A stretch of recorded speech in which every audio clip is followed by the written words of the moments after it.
Okay.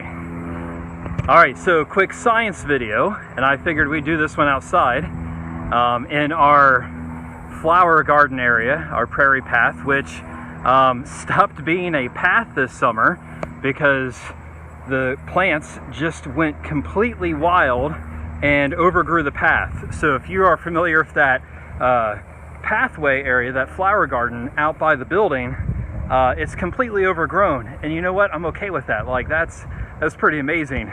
Now I may have to cut a path here so we can walk through it, but it's just great. So I just wanted to talk quickly about what we're going to be learning about in 4th grade science. Hopefully, we can have as many opportunities to get outside as much as we can for science, because if we're going to learn science, I want you guys to see as much of the real thing as possible.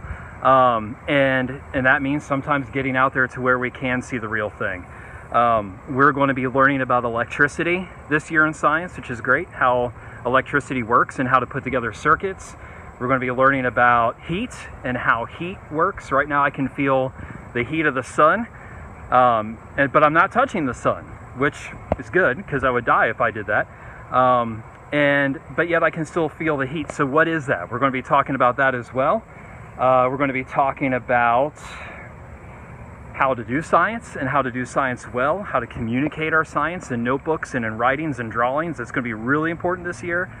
And then I would say my favorite section of science to talk about are rocks and fossils. We're going to be talking about how do we get things like the Grand Canyon?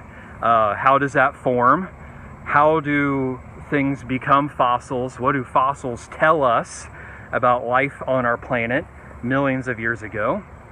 Because, if I could go back in time about 500 million years ago, I would not be standing in a grassy, open wildflower area outside of an elementary school building. I would be standing in a very different place.